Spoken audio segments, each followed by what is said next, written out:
My music tries to have some kind of narrative or a story behind it, but it's a narrative that is composed of particular emotional states. So maybe it's not a story as we know it, like somebody went there and did that, but maybe it's a story of emotional states which we don't know the causes of. So for me it's important to know the sequence of emotional states that I'm going to be working in particular piece.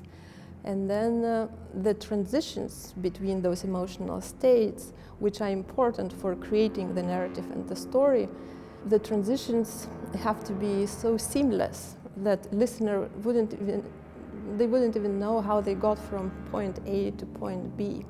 So that's what I try to do in my music, and I think many listeners commented that they experienced that, like, how did you get from this place to that place? And it was so unbelievably quick transition, and we didn't even notice.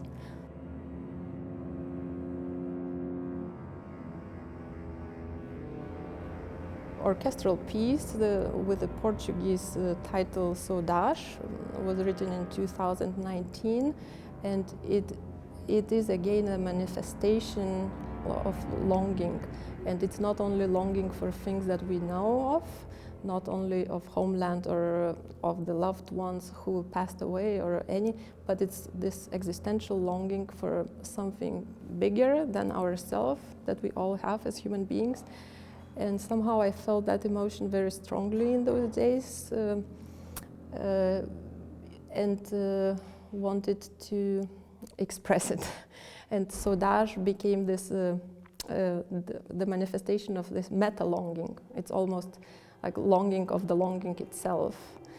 And the music, I think, very obviously tells that story.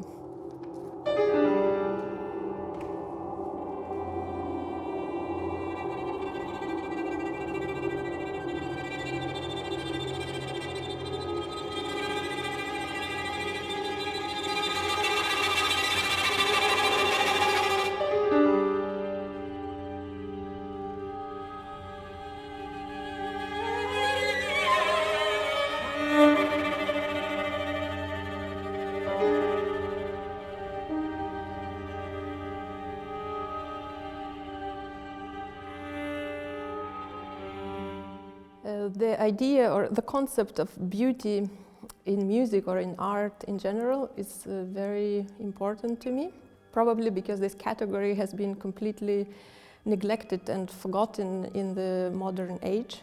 And I think it needs to be revived, and I think people are afraid of the concept of beauty, thinking that it's too perhaps simplified or too superficial.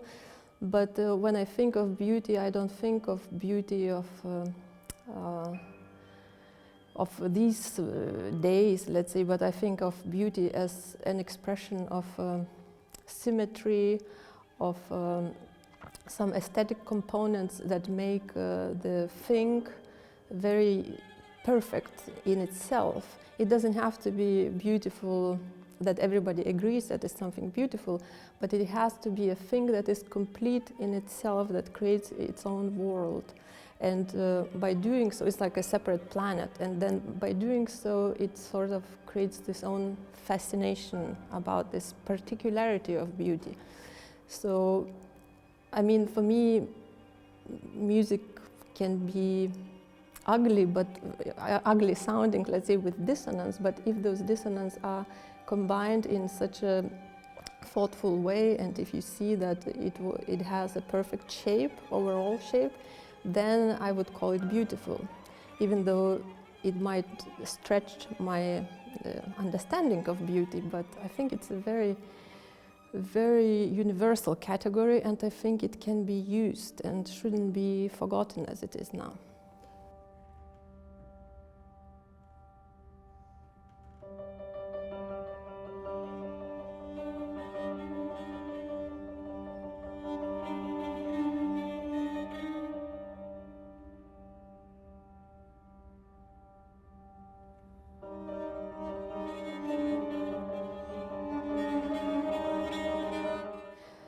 My piece, In Search of Lost Beauty, is an hour-long project for a piano trio, piano, violin, cello, electronics and video projection. It's been a very significant milestone in my creative life, because at that point I did decide to myself that I want to create a piece of such a length that nobody commissioned me to write. So I wanted to do what I wanted to do, and then I thought, even nobody asks me to do it, I want to compose it.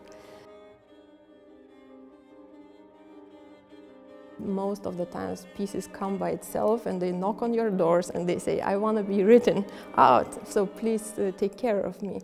And sometimes I even reject those ideas, and I think maybe it's not a very timely idea, or maybe it's a little bit too depressing or dark, or for any other reason, or maybe I'm afraid of that idea, or maybe I think it's too simple, or maybe I think it's too even crazy. But then now, through the years of my creative life, I learned how to trust this process, and if this very particular new idea comes to me, I trust it and then I work with it.